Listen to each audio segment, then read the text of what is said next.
दतिया उपचुनाव निर्णायक दौर में पहुंच चुका है। बीजेपी ने पूरी ताकत झोंक रखी है। इधर प्रदेश प्रभारी डॉक्टर महेंद्र सिंह ने साफ कह दिया कि पार्टी पूरी तरह से एकजुट है और डॉक्टर नरोत्तम मिश्रा समेत सभी नेता और कार्यकर्ता एक लक्ष्य के साथ चुनाव मैदान में हैं। बंसल न्यूज से खास चर्चा में उन्होंने पार्टी में गुटबाजी, कांग्रेस की रणनीति और बीजेपी की चुनावी तैयारियों पर बेबाक जवाब दिया। महेंद्र सिंह ने कांग्रेस पर निशाना साधते हुए उसे मुकाबले से बाहर बता दिया और यह दावा भी किया कि दतिया में कमल ही खिलेगा। दतिया के दंगल में है, चौपाल से लेकर हर चौराहे की चर्चा हम कर रहे हैं। कई बड़े नेताओं से मुलाकात भी कर रहे हैं, लेकिन अब ऐसे नेता से मुलाकात करने वाले हैं जिनकी भाषा में लालित्य है।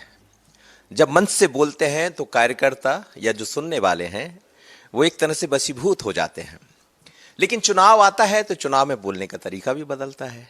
पर उनके पास सब कुछ है और वो है भारतीय जनता पार्टी मध्य प्रदेश के प्रभारी महेंद्र सिंह जी मेरे साथ मौजूद हैं। सर, बहुत स्वागत है आपका। और कैसा, चूंकि लंबा अरसा आपको यहाँ बीत गया है दतिया में, 2.5 साल बाद चुनाव हो रहे हैं, आप कैसा देख रहे हैं? आपके पास तो लंबा अनुभव है। आपका बहुत धन्यवाद, आभार। बड़ी कृपा है माँ के आशीर्वाद से यहाँ पर मैं हूँ और माँ की कृपा की वर्षा हो रही है।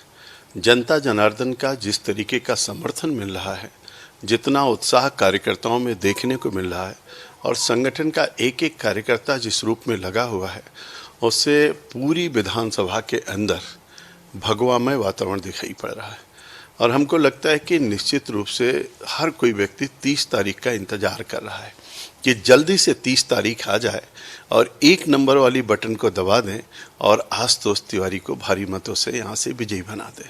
उसके पीछे बहुत बड़ा कारण है कि हर कोई डेवलपमेंट चाहता है, विकास चाहता है, रोजगार चाहता है, उद्योग चाहता है, और ये सब कुछ देने में अगर कोई सक्षम है तो भारतीय जनता पार्टी। सर, वो तो 2023 में भी दिया था, आप लोगों ने फुल डेवलपमेंट किया था, फिर भी आप यहाँ से हार का सामना करना पड़ा। इसीलिए मैं आपसे कह रहा हूँ कि जो हर कोई मतदाता ठगा सा महसूस कर रहा है, उसके मन में टीस रह गई है, उसके मन में ये भाव है कि हमको अवसर मिल गया है कि हम अपनी टीस को मिटा दें और जो गलती हुई उसको सुधार दें और फिर से कमल का फूल खिला दें।